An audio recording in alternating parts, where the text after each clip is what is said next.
আসসালামু আলাইকুম, সবাই কেমন আছেন? আজকে আপনাদের সাথে শেয়ার করব তাল গরগরা বা চুষি পিঠা। বরিশালের বিখ্যাত এই পিঠাটি আমি বানিয়েছি।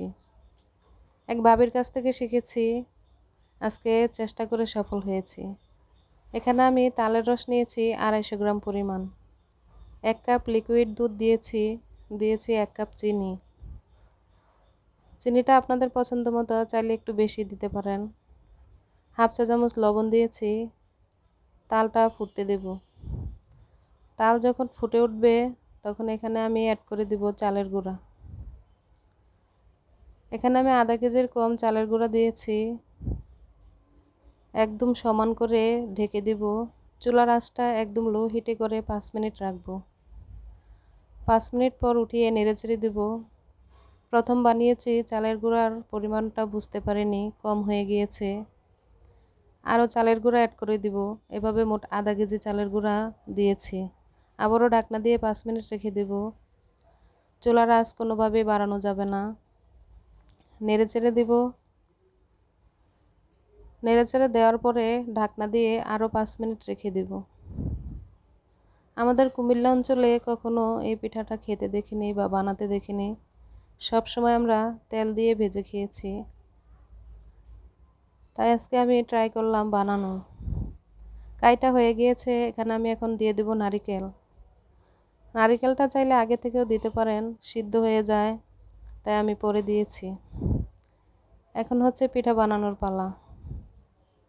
প্লাস্টিকের একটি ঢাকনা আমি নিয়েছি, এখানে তেল দিয়েছি এবং হাতের তালুতেও তেল দিয়েছি। সামান্য একটু ডো হাতে নিয়ে নিব। তারপরে এটাকে লম্বা করে দুই পাশে একটু চোখা করে নিব। এখন ঢাকনার মধ্যে দিয়ে আলতো হাতে প্রেস করে নিব। জোরে চাপ দেওয়া যাবে না, তাহলে চ্যাপ্টা হয়ে যাবে।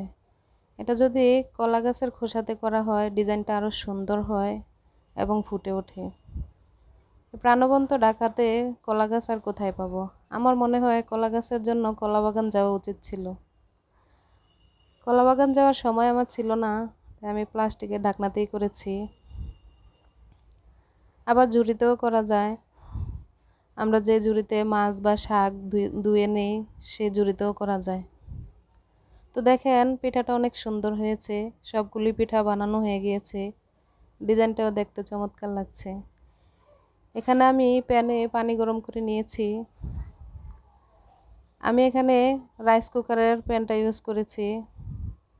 ঢাকনার মধ্যে একটি সাদা কাপড় দিয়ে দিব। তারপরে এক এক করে সবগুলো পিঠা দিয়ে দিব। অবশ্যই এখানে সাদা কাপড় ব্যবহার করতে হবে। কালারিং কাপড় দিলে আবার রং উঠে পিঠার মধ্যে লেগে যাবে। সবগুলো পিঠা আমি ঢেকে দিব কাপড় দিয়ে। এখন একটি ঢাকনা দিয়ে দিব। ঢাকনার মধ্যে যে ফোল্ডটা আছে সেটা আমি আটা দিয়ে বন্ধ করে দিব। এভাবে আমি জাল করে নিব আধা ঘন্টা। একদম ঘড়ি ধরে আধা ঘন্টা জাল করার পরে হয়ে যাবে। খুব বেশি সময় লাগে না এই পিঠা সিদ্ধ হতে। তো সিদ্ধ হয়েছে কিনা সেটা দেখার জন্য আমি একটা টুথপিক নিয়েছি। টুথপিকের সাহায্যে চেক করে নিলাম সিদ্ধ হয়ে গিয়েছে। আধা ঘন্টার বেশি সময় লাগেনি, আধা ঘন্টাই লেগেছে। এখন আমি পিঠা পরিবেশন করে নিব। আজকের মতো এখানেই বিদায় নিচ্ছি। আল্লাহ হাফেজ।